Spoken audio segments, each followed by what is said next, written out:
I vote we fly up to the Great Plateau. Get in a little skiing. And falling and freezing? No thanks. We're 100 million years in the future. Somebody close their eyes and pick a place. How about this weird continent that used to be South America? Maybe there's some kind of fuzzy-wuzzy Lamosaurus there. I so don't care where we're going, as long as we get out of this 24/7 sauna world. Perhaps we have exhausted the Bengal Swamp's potential as a site for human colonization. I don't know. Bring enough bug spray and this place isn't so bad. That's because you spent most of this trip cooped up inside the Time Flyer. Humidity makes my hair frizz, okay? Can we please return to our mission? I'll soon have to report to my father where we plan to explore next. Whoa! The infrared sensors are off the charts. Check out the heat bloom. And it's not far from our present location. What could be causing a heat source that size? Whatever it is, it could be an energy source that'll sustain a human civilization. I concur. We should investigate. Activating low-altitude hover mode. We will obtain more accurate temperature readings closer to the ground.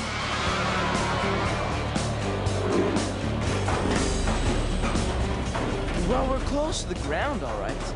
But aren't we supposed to be, you know, moving? Odd. There seems to be some kind of strange force holding us down.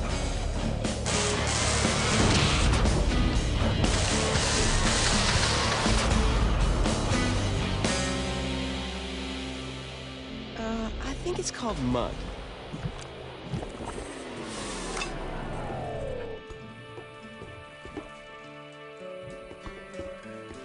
On the upside, I think you've just shorted out the ship's entire power grid. I did not. I only shorted out most of it. Besides, how was I supposed to anticipate that the relative weight of the Time Flyer, combined with the density of the liquefied soil, would... Get us stuck in the mud? In a hot, sticky swamp? Another pilot error. Without even getting off the ground this time. Hey, it could be worse.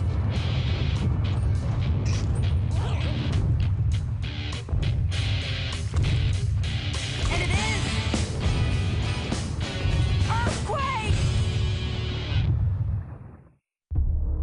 10,000 years in the future, a mega ice age is threatening humanity. My mission? Pilot the Time Flyer into the far-off future and find a new home. 200 million years away, in the ship there hides a stowaway, bouncing back in time like a ricochet over and over. Sometimes I feel I'm dreaming, but when I open my eyes, well, the future is wide. And hey, yeah, the future is wide. Hey, yeah. Wild? I'll say. Like crashing way back in the 21st century. But luckily I met Ethan, Emily, and Lewis, and Squibbin. Come on. Let's go! Future world, here we come! Yeah, the future is wide. Hey, yeah, the future is wild.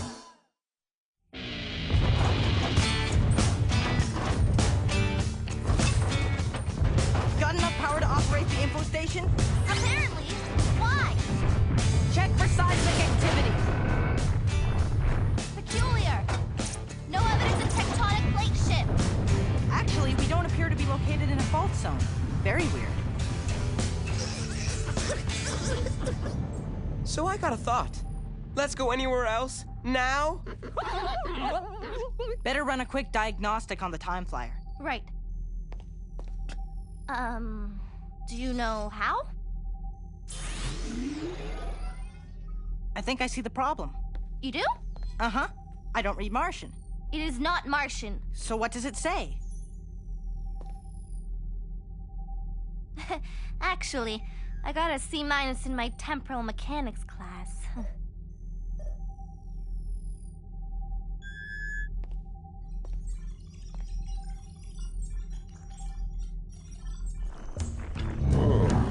How much farther, Max? My feet are killing me. Stop complaining. We'll be there soon. Now what? Oh, just taking one last look around. With your eyesight, It matters? Come on, Stony. We gotta get to the place. Oh, yeah. Again with the place. Oh, such a pain in the shell you are. Oh. You can rest when we get there. Don't I know it? I feel a little nap coming on. I'm gonna find a nice sunny spot. Catch up with you later. Don't take too long.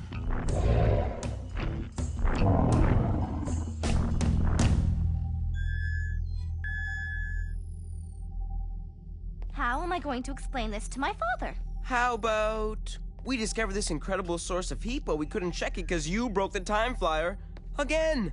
Might want to start off by telling your daddy looks like... Do you guys still have movie stars? You mean like a supernova? Not stars. Cute famous guys. You know, like... Hey, I think I'm starting to make sense of these squiggles. I'm pretty sure it's the hypermagnetic antimatter booster. I know what that is. So how long do you think it will take to repair? Not more than a couple hours. Hours? Unless it's the self-perpetuating mega ion drive. I got an idea. While Mr. Future Fix-It is under the hood, let's take a hike over to that hotspot and check it out. I would like to have additional data before speaking with my father. And Squibby could stand a potty break. I bet I'll have the time flyer fixed before you get there. Bet, huh? You're on. Loser does laundry for a week. I hope you have plenty of detergent, because I've got about a week's worth of swamp sweat in here. Too much information. And we're wasting time. So we're out of here.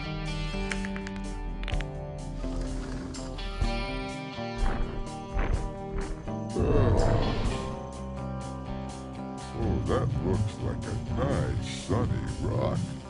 I'll catch a few winks and be on my way. If I recalibrate the hyperspeed inhibitor, that should trigger the... Launch sequence commencing. Oh yeah, I'm good! Ah! Another earthquake!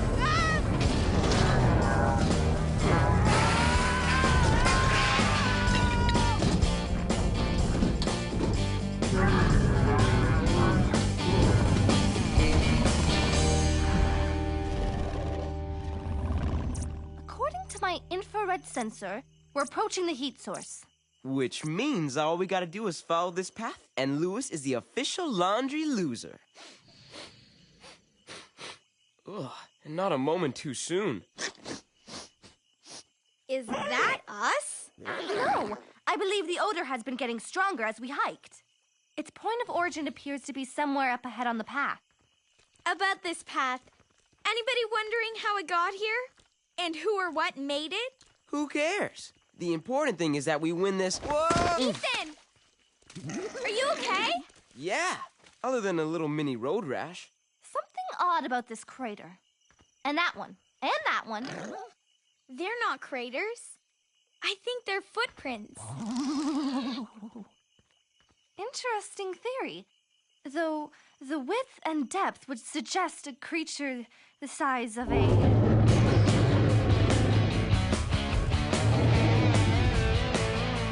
Hello? We're standing in the middle of a mega turtle freeway?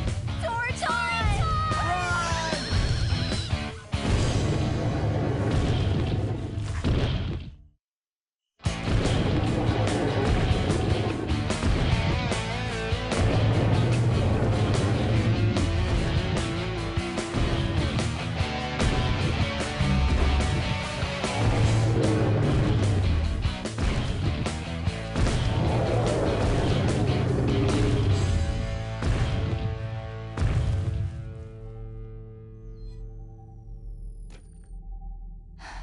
No more tremors. Time to get out of here. Alternating thrusters. Anytime now. Trying to win a bet. Let's go! What? Is there a parking brake on this thing or something? Whoa! Huh? I don't remember seeing any trees here. especially trees with toenails.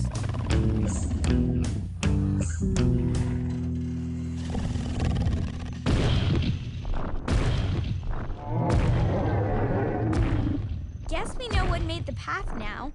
Just the largest creature that ever walked the earth. I wonder why the Toroton's walking toward the heat source. Might help if we knew what the heat source is. Ew, Ethan. Wasn't me. Whatever it is, it's hot and wicked stinky. I say we won the bet. Let's head back. Olfactory issues aside, we must find out the cause of this phenomenon.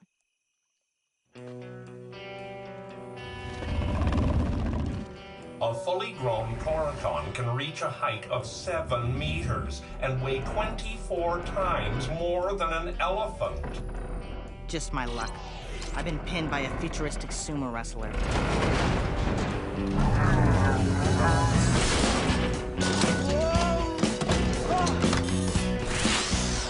Yes, CG? Oh, hi, Mr. CG's dad. I'm Lewis. What are you doing in the pilot's seat? And who allowed you to use the time telecommunicator?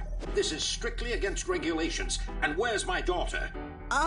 Well, CG went out because there was this really hot place. I mean, not like a club or anything. Never mind. See, we had this bet. Are you ill? No, I'm fine. Everything's fine. So, how many prime numbers you future guys up to?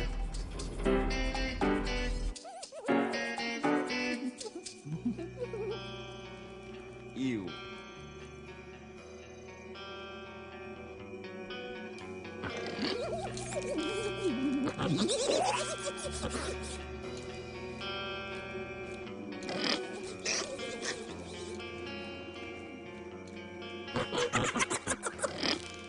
Leave it to the Terror Squid to go bonkers for the smell of the world's stinkiest garbage dump.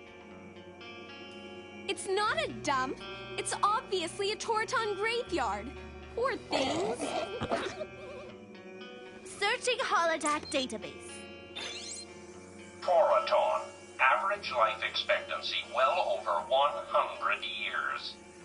Some tortoises from our era can live that long too. When sensing the approaching end of their lives, Torotons trek to a common location to expire. Microbes called thermophiles produce heat as they degrade Toroton carcasses. Considering the massive size of these decaying creatures, it's no wonder my infrared scanner picked up a heat bloom. We're in a giant compost pile.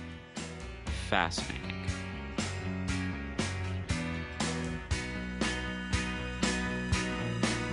Get out the laundry basket, dude. You're gonna have some extra stinky suits to clean. Lewis? Yo, you there? Loser. Who or what was that? Just good-natured banter between scientific peers. I'm sure you and your colleagues... Or maybe not. Quick question, sir. Totally hypothetical. What would happen to the structural integrity of the Time Flyer if, say, 120 tons of mass was suddenly resting on it? Interesting supposition. When I designed the Time Flyer, I used a hybrid titanium alloy because I was concerned about the craft's load-bearing capacity. Why do you ask? Okay. So there's this giant tortoise. Lewis! Lewis, please come in. It's just not like him to turn off his communicator. Maybe it malfunctioned. Although the Squibbin's not there to break it. That means Lewis is in trouble.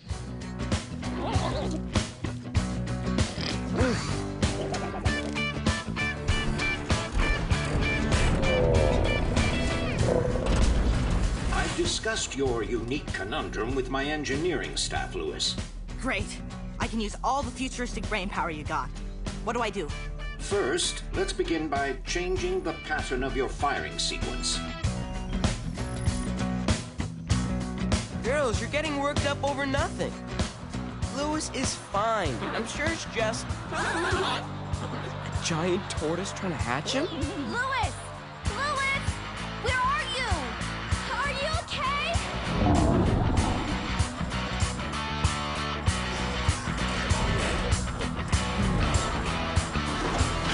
Sorry, sir. Still stuck. There must be some way to dislodge the craft from beneath this beast. Initiate the lateral accelerator.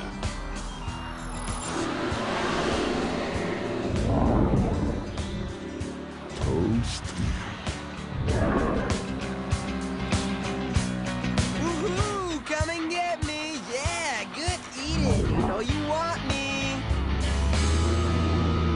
The Toraton sustains its massive size by consuming about 600 kilograms of plant matter each day.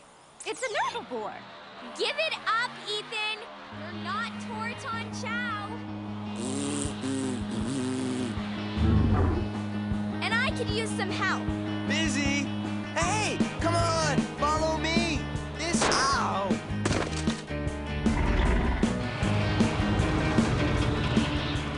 Status report. Inertia issues continued. Giant reptile impeding extraction process.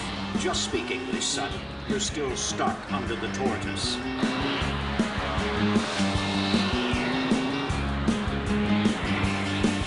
Yum, yum! Look at all the delicious slimy leaves. Mmm.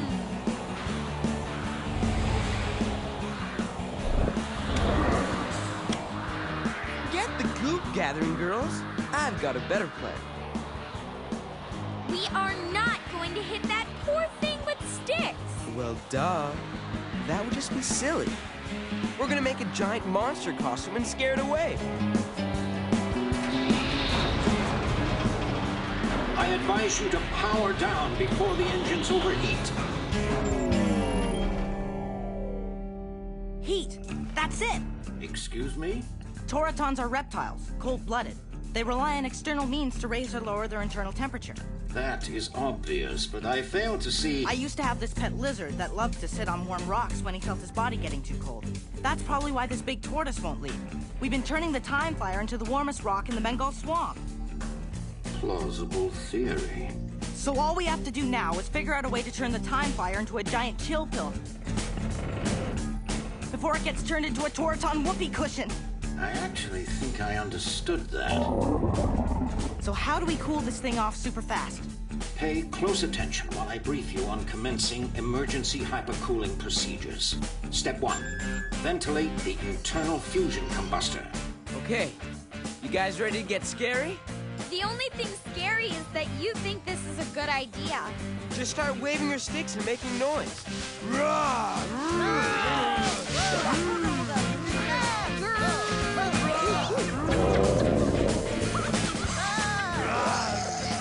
Ethan, a thought occurs. If Toratons are the largest creatures in the world, Will you keep roaring? wouldn't it make sense that they have no predators to fear? Just a long list of things they can squish. Like us! And Lewis, if we don't get him out of there...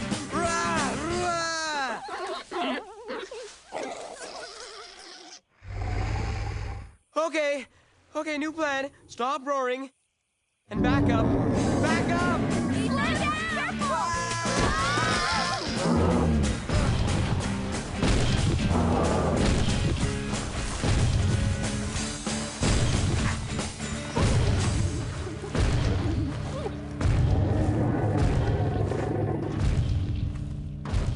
Yeah, that's right, big boy. Keep moving. You don't want the Ethan source all up in your face. No, you don't. He's speaking Ethanese. He must be fine. Let's just hope Lewis is. Lewis! Lewis! You okay? So, when I recalibrated the heat transference capacitor, I was in such a rush I nearly forgot to factor in the relative humidity. I made that same mistake when I was a young cadet, Lewis. And you can guess what happened. Uh-oh. Kaboom! Father? Oh, CG. You're back from... Where were you again? On an exploratory mission, sir. We've discovered a massive heat source caused by decaying Toraton carcasses. Sounds odoriferous. So, Lewis, after you've inspected the hull for structural damage, I'll expect a detailed status report. No problem, Big C. Big C? School nickname. Stick a bunch of nutty physicists in a biosphere for 6 months and... Well, I'm sure you've heard the stories. Funny guy. Funny guy?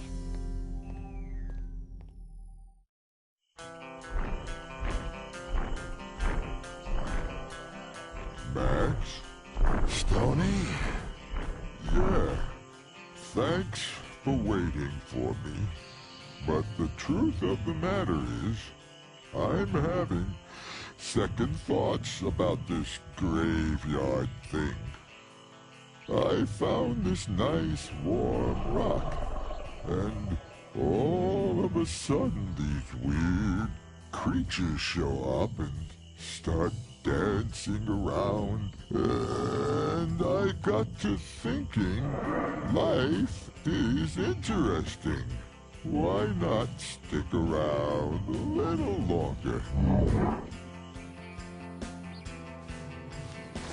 Dumb bet. How's that laundry coming, loser? It's finished, okay? All aboard! Launch sequence commencing!